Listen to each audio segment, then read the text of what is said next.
Good morning to all. ఈరోజు నేను చెప్పబోయే విషయం ఏంటంటే sustainability and mental health about soil, water, air pollution and ముందుగా సస్టైనబిలిటీ అంటే ఏంటి? సస్టైనబిలిటీ అంటే మనకున్న రిసోర్సెస్ని మనం ప్రాపర్గా యూటిలైజేస్ చేసుకొని దాన్ని మళ్ళీ మన ముందు జనరేషన్కి అది ఏ విధంగా అయితే మనం యూటిలైజ్ చేసుకున్నామో ఆ విధంగా వాళ్ళకి మన ఫ్యూచర్ వాళ్ళకి వచ్చేలాగా చేయాలి. కానీ మనం చేస్తున్నామా? లేదు. ఎట్లా?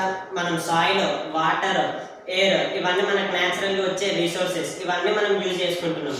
కానీ వీటిని ఈ మూడింటిని మనం యూజ్ చేసుకుంటున్నాం యాజ్ వెల్ యాజ్ పొల్యూట్ చేస్తున్నాం. ఎట్లా? మనం ఎయిర్ తీసుకుంటే వెహికల్స్, పెట్రోలియంతో నడిచే వెహికల్స్, వాటితో రిలీజ్ అయ్యే కార్బన్ మోనాక్సైడ్ కావచ్చు, నైట్రోజన్ కావచ్చు, ఎట్సెట్రా, వాటి వల్ల ఎయిర్ మొత్తం అనేది ఆక్సిజన్ కంటే మోర్ దెన్ కెమికల్స్తోనే నిండిపోయి ఉంటుంది. మనం ఎక్కువ తీసుకునేది ఎయిర్, మనం 24/7 ఉండగలిగేది ఎయిర్తో. కాబట్టి ఎయిర్ వల్ల మనకి కొంచెం ఆస్తమా కావచ్చు, క్యాన్సర్స్ కావచ్చు, చాలా ప్రాబ్లమ్స్ అనేది ఫేస్ చేస్తూ ఉంటాం. ఇలా చాలా మంది కూడా చనిపోతూ ఉంటారు. And next water. మనము మొత్తం రోజు మొత్తంలో వాటర్ ఎక్కువనే 3 లీటర్స్ కంటే ఎక్కువనే తీసుకుంటాం.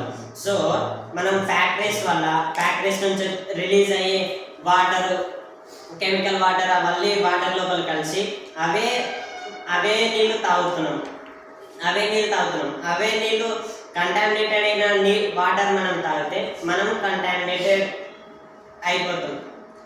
దానివల్ల కూడా చాలా ప్రాబ్లమ్స్ ఫేస్ అవుతూ ఉంటాయి. క్యాన్సర్స్, ఇంకా సో మెనీ. మొత్తం మన బాడీ లోపల ఎక్కువ పర్సెంటేజ్ వాటరే ఉంటుంది. మొత్తం వాటర్ ఉంటుంది. సో మన బాడీ మొత్తం వాటరే కంటామినేటెడ్ అయితే మన టోటల్ బాడీ కంటామినేటెడ్ అవుతుంది. అంటే మనం అసలు కంటామినేటెడ్, పొల్యూటెడ్ పర్సన్స్ లాగానే అయిపోతాం. And next soil. మనము తినాలన్నా ఏమన్నా మనకి ఆహారం, ఫుడ్ దాని ప్రకారం కావాలనుకుంటే మనకి సాయిల్ నుంచే వస్తుంది. సాయిల్ దానికి చెట్లు పెంచడానికి సాయిల్ నుంచి వస్తాయి కదా. సాయిల్కి చెట్లు పెరగాలంటే వాటర్ కావాలి. వాటర్ ఆల్రెడీ మనం కంటామినేటెడ్, మన చేతులారానే మనమే కంటామినేటెడ్ చేసుకున్నాం. ఎట్లా? ఫ్యాక్టరీస్ నుంచి రిలీజ్ అయ్యే కెమికల్స్ కానీ వేరే కానీ అవన్నీ సప్లై చేసిన దాంతోనే కదా చెట్లు అనేది పెరిగింది. ఆ చెట్లు మనం నాటి దాని నుంచి ఫుడ్ మెటీరియల్ తీసుకుంటున్నాం. అట్లే వాటర్ ఒకటే సప్లై చేస్తున్నామా? లేదు. మళ్ళీ వేరే కెమికల్స్ కూడా సాయిల్ లోపల కలుపుతున్నాం. సాయిల్ లోపల ఉన్న హెల్ప్ బ్యాక్టీరియాస్ కూడా మనం కిల్ చేస్తున్నాం. సాయిల్కి హెల్ప్ చేసేవి కానీ చెట్లకి హెల్ప్ చేసే బ్యాక్టీరియాస్ని కూడా కిల్ చేస్తున్నాం. సో రోజు రోజుకి సాయిల్ లోపల ఉన్న గుడ్ క్వాంటిటీ కానీ మంచి బ్యాక్టీరియా ఉండేది మొత్తం చనిపోతుంది. దానివల్ల మనం రోజుకి ఇయర్కి మనం పెంచుకునే చెట్లు క్వాంటిటీ కూడా తగ్గిపోతుంది. అవి తీసుకునే వాటి నుంచి వచ్చే ఆహార పదార్థాలు మనం తీసుకుంటే మనం కూడా ఏమవుతాం? పొల్యూటెడ్ అవుతాం.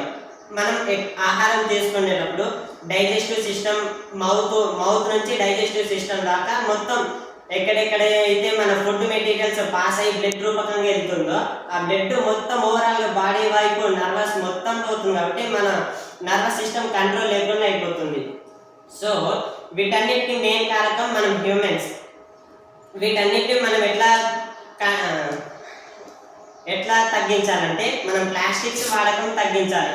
అసలు ప్లాస్టిక్ వాడడం వల్లనే ఊరూరికి మనం డంపింగ్ యార్డ్ పెట్టాల్సి వస్తుంది. అందుకని ప్లాస్టిక్ వాడడం తగ్గించి జూట్ బ్యాగ్స్ కానీ ఇట్లా సిల్వర్ వల్ల జూట్ బ్యాగ్స్ యూజ్ చేయడం మంచిదని నేను కోరుకుంటున్నాను. Thank you.